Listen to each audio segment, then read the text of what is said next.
अस्सलाम वालेकुम, this is ODA foxtrot from defence outpost. तो तुर्किश क़िज़लैमा से रिलेटेड हाल ही में बहुत ज़्यादा इंटरेस्टिंग रिपोर्ट्स आ रही हैं और कई जगह पर ये भी कहा जा रहा है कि पाकिस्तान आने वाले टाइम में अपने नेक्स्ट जनरेशन प्लेटफॉर्म्स के अंदर इस पर्टिकुलर एयरक्राफ्ट या फिर यूएवी को इंटीग्रेट कर सकता है। तो आज हम लोग इसके ऊपर डिटेल में डिस्कशन करेंगे और इससे रिलेटेड फैक्ट्स जो हैं वो आपके सामने रखेंगे। लेकिन वीडियो में आगे बढ़ने से पहले अगर आप लोगों ने अभी तक चैनल को सब्सक्राइब नहीं किया तो please make sure to like this video and do subscribe to the channel. अब Turkish Kizilelma unmanned fighter aircraft से रिलेटेड जो अपडेट्स आ रही हैं वो ये हैं कि ये एयरक्राफ्ट बाकायदा अपनी सीरियल प्रोडक्शन के अंदर एंटर होने वाला है। मतलब बाकायदा इसको तुर्की की तरफ से मैन्युफैक्चर करना शुरू कर दिया जाएगा, जो कि ये चीज़ भी शोकेस करता है कि इससे रिलेटेड जो एसोसिएटिंग इसकी टेस्टिंग थी वो भी कंप्लीट की जा चुकी है। 3 के करीब इसके प्रोटोटाइप बनाए गए हैं जिसके ऊपर डिफरेंट टेक्नोलॉजीज को टेस्ट किया गया है। यहाँ पर यह बात याद रखना बहुत जरूरी है कि ये जो पहला वर्जन क़िज़लैमा का सीरियल प्रोडक्शन के अंदर जा रहा है ये इसका ब्लॉक 1 वेरिएंट है और ब्लॉक चेन के हिसाब से इसके अंदर अपग्रेड्स प्लान की गई हैं। तो जब ये एयरक्राफ्ट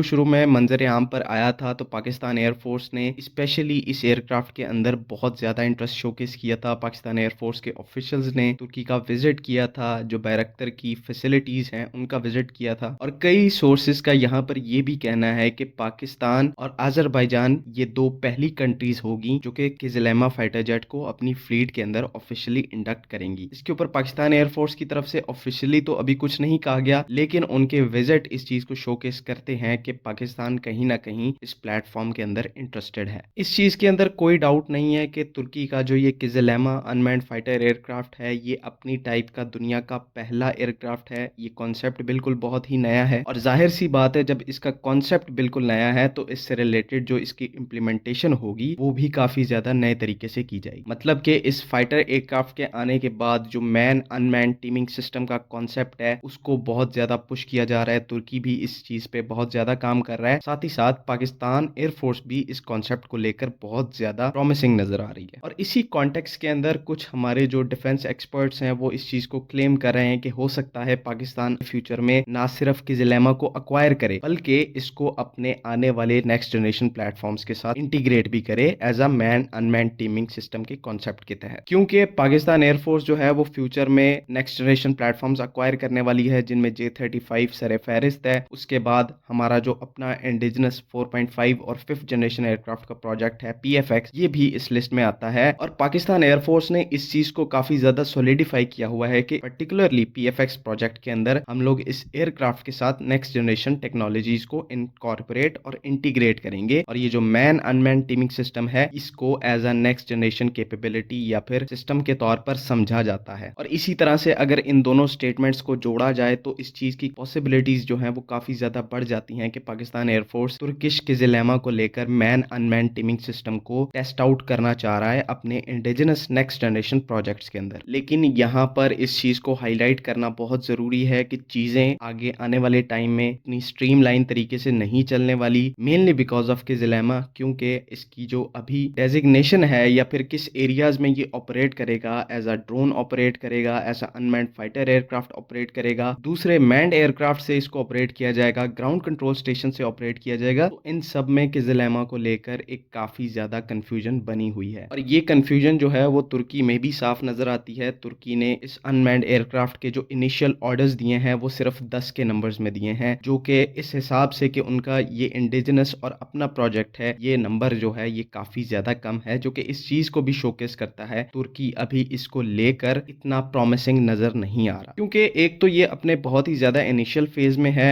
और इवन दो ये एक काफी अच्छा स्टेप है, काफी ज्यादा प्रॉमिसिंग टेक्नोलॉजी को लेकर आता है, लेकिन जब तक इसके ब्लॉक 2 या ब्लॉक 3 चेन में अपग्रेड नहीं आता, ब्लॉक 2 या ब्लॉक 3 तक इसको अपग्रेड नहीं किया जाता, तब तक ये अपना प्रॉपर पोटेंशियल रीच नहीं कर पाएगा। क्योंकि ब्लॉक 1 जो है वो बहुत ही ज्यादा इनिशियल स्टेज है किसी भी ऐसे एयरक्राफ्ट के लिए जिसको आप मैन अनमैन टीमिंग सिस्टम के थ्रू भी लेकर जाना चाहते हो और उसको as a unmanned fighter aircraft भी आप लोग पोज करना चाहते हो। तो इन सब चीजों को जो कि इसके बारे में क्लेम की जाती हैं इनको लेकर टाइम लगेगा और टाइम के साथ-साथ ही ये एक मैच्योर प्लेटफ़ॉर्म और जो चीज़ें इसके बारे में क्लेम की जाती हैं, उनके ऊपर पूरा उतरेगा। बाकी इसमें ऐसा नहीं है कि पाकिस्तान एयर फ़ोर्स का इसके अंदर इंटरेस्ट नहीं है या फिर ये इसको प्रोक्योर नहीं करेगी। बिल्कुल पाकिस्तान एयर फ़ोर्स किज़लैमा को प्रोक्योर कर सकती है, लेकिन इनिशियल स्टेज के ऊपर ये होगा कि इसके बहुत ही ज़्यादा थोड़े नंबर्स प्रोक्योर किए जाएँगे और इवन एक बार ये प्रोक्योर कर भी लिया जाएगा, तो ये पूरी ऑपरेशनल कैपेसिटी को अचीव नहीं करेगा, बल्कि इसके यूनिट्स जो होंगे वो ट्रायल्स एंड टेस्टिंग के लिए ही रखे जाएँगे, ताकि फ्यूचर में पाकिस्तान एयर फ़ोर्स अपने पीएफएक्स प्रोजेक्ट के साथ नई टेक्नोलॉजीज़ को और ख़ासकर मैन अनमैन्ड टीमिंग सिस्टम को टेस्ट कर सके। जहाँ तक बात है इसके J-35 से इंटीग्रेट होने की, तो देखें इसमें अभी कुछ भी नहीं कहा जा सकता, सिर्फ लोग असम्पशन्स लगा रहे हैं। बहुत ही ज़्यादा इनिशियल स्टेज में प्रोजेक्ट है ये, क्योंकि एक तुर्किश ओरिजिन के इक्विपमेंट को एक चाइनीज़ ओरिजिन के इक्विपमेंट के साथ इंटीग्रेट करने में बिल्कुल इश्यूज़ आएँगे, कंट्री वाइज़ भी आएँगे, टेक्नोलॉजिकल वाइज़ भी आएँगे, क्योंकि पहले तुर्की और चाइना के दरमियान ऐसी कोई भी पार्टनरशिप किसी भी लेवल पर नहीं देखी गई। सिर्फ पाकिस्तान के थ्रू हम लोगों ने JF-17 थंडर में तुर्किश ओरिजिन के एसएल पॉड को इंटीग्रेट किया था, इससे ज़्यादा चीज़ें आगे नहीं बढ़ पाई। तो J-31 को अभी के लिए हम लोग स्किप करेंगे, लेकिन पीएफएक्स के साथ का जो पोटेंशियल है किज़लैमा फाइटर एयरक्राफ्ट का, ये बहुत ज़्यादा अच्छे तरीके से शोकेस होता है। अगर यहाँ पर तुर्की अपनी प्रॉपर एफर्ट्स को पुट करता है और इस अनमैन्ड फाइटर एयरक्राफ्ट को एक as a capable platform develop करने में कामयाब होता है, तो इसी सूरत में चीज़ें आगे बढ़ सकती हैं। उम्मीद है कि तमाम इन्फॉर्मेशन आप लोगों को समझ में आ गई है, लेकिन अगर इससे रिलेटेड कोई भी क्वेश्चन है या कोई भी डाउट है तो काइंडली आप कमेंट्स में ज़रूर पूछें। बाकी अगली वीडियो तक के लिए अल्लाह हाफ़िज़।